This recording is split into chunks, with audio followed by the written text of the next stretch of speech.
Hi guys, MrRoflWaffles here. This is a really easy high round strat on Terminus to get you to round 100 or further in under 3 hours. There are chapter markers in the description so you can click around to the parts of the video that you need. And I also quickly want to say that this is a modified version that we've customized of Sulky's strat, so shout out Sulky for the original find on this that was a little different, but we've tweaked it here to make it a little bit more accessible for the masses. So let's start out here with loadout recommendations. In my game, I used the XM4.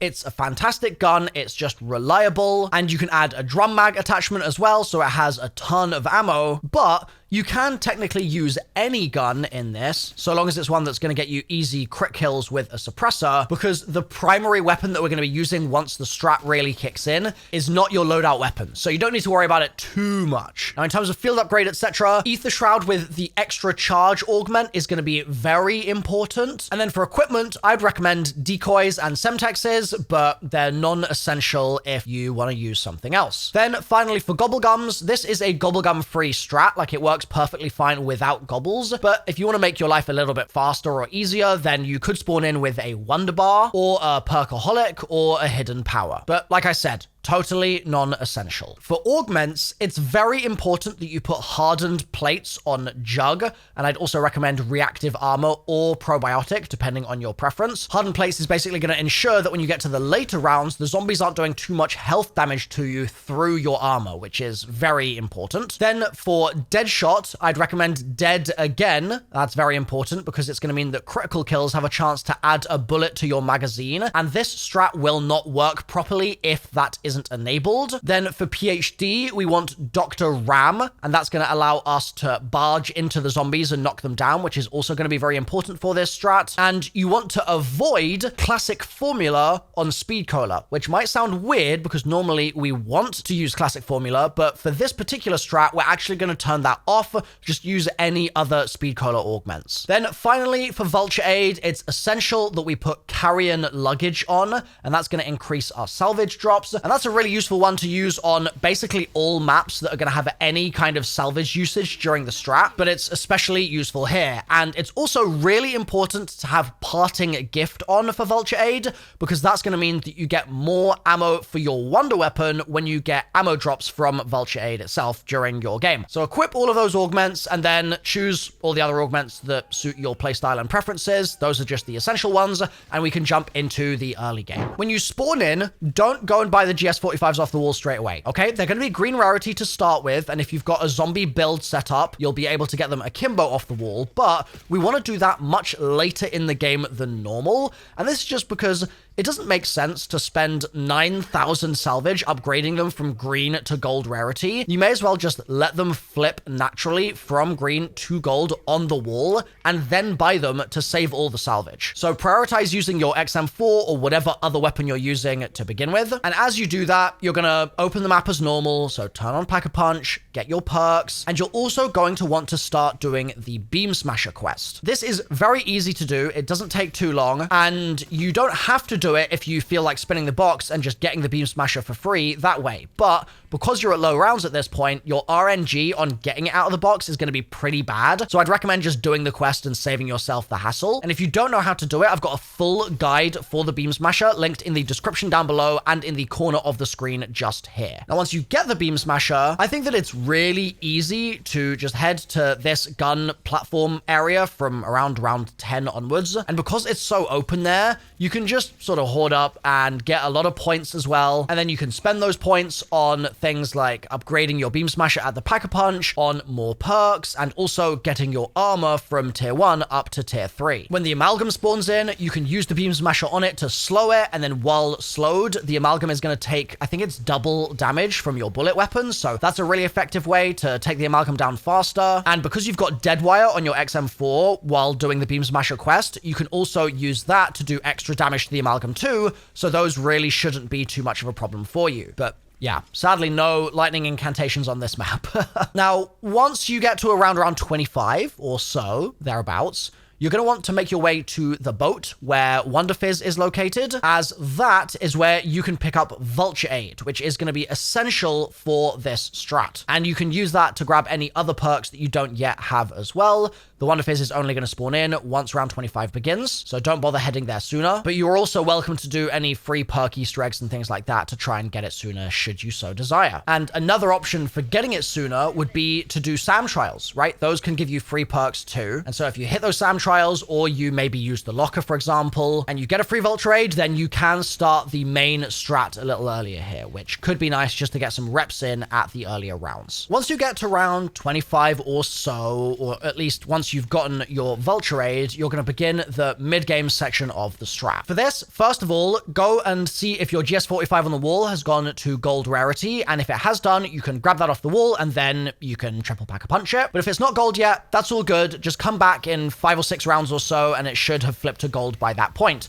Thankfully, we can start the strategy before then, so you can just do this whenever it's convenient for you. But make sure you do it at some point. So for the strat itself, we're going to start off by going to the room where you craft the Beam Smasher. It's this little lab area, and push yourself right up against the computer where you input all the numbers for the multiphasic injector. And then go into your settings and enable sprint cancels reload in the combat advanced settings. Once you've done this, allow a round to just start as normal. And then when the zombies start approaching you, you're going to use your alt fire on your Beam Smasher. This is going to cause all the zombies to be slowed, right? And you just need to hold your alt fire down. And then when you start approaching 0 ammo remaining, that's when you need to really lock in, okay? Because several things are all going to happen here at once. We're going to be combining PhD with Deadshot, with Vulture Aid, and with the Wonder Weapon mechanics, okay? So this is the explanation for what's about to happen. Basically, as you tick your Beam Smasher over from having 2 ammo remaining to 0 in the magazine, it's going to do its little AoE explosion, right? And that's going to hit all the zombies around you, and it's going to crit them, and many of those zombies will die. Now, there will be some zombies that survive, such as armored zombies, for example, will survive one of those blasts, and you'll also see zombies that are a bit further away surviving, but certainly in proximity to you, they'll be wiped out by that blast. And as soon as the blast happens, you're immediately going to jump into action, and you're going to attack sprint towards the zombies in front of you and then bump into them with Dr. Ram. By doing this, you're going to get the initial reload cancel because we turned on sprint cancels reload, right? But it's also going to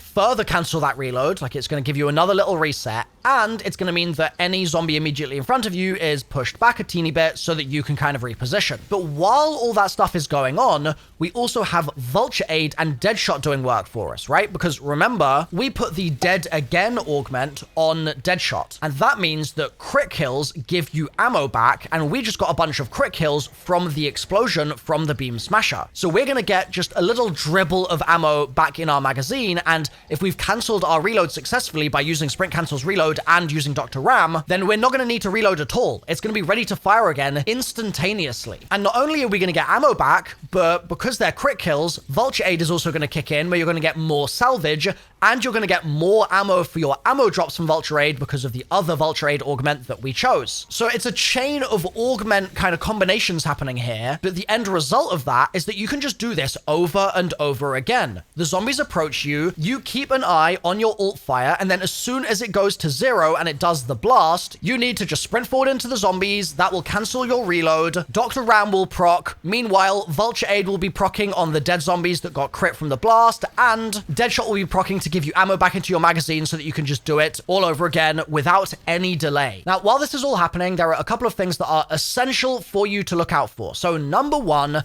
when you take down manglers or you take down amalgams, you're going to get score streaks that drop from them, and sometimes they're going to give you a mutant injector. These are always worth picking up. If you get one for free, you just might as well, and you can use them to pretty much just end the round. They'll last long enough, the round will go by while you're still inside it, and then you can just cancel out of it at the beginning of the next round if you want to run away and do something before the next round begins. But crucially, we're not going to be crafting any mutant injections just yet, okay? So don't do that. Only grab them if they're free on the floor. Also, a little pro tip you can use for the injections is that at the end of rounds, you're often going to get a lot of manglers outside the room, and if you can kill them with your regular weapon, and that's where the GS45 comes in really handy as well, and you should add napalm burst to it too, because then it's going to be even better to take down the manglers. But if you take them down with a regular weapon, that's going to make it much more likely you get more mutant injections, because Treyarch changed the game a little while ago where now if you're in a score streak, that's less likely to generate you more score streaks from special or elite kills, but your regular gun will still give you score streaks just fine. So that's a little pro tip to get some more free injections. And while you're taking the zombies out, you're also going to want to make sure you're picking up all the salvage and armor plates that fall in the room. Now, if you're having trouble doing the strat for some reason, like for example, you're low on active armor plates, you can also wait for your ammo to go to 0 in the regular kind of loop that we're doing here. But then instead of just sprinting into the zombies,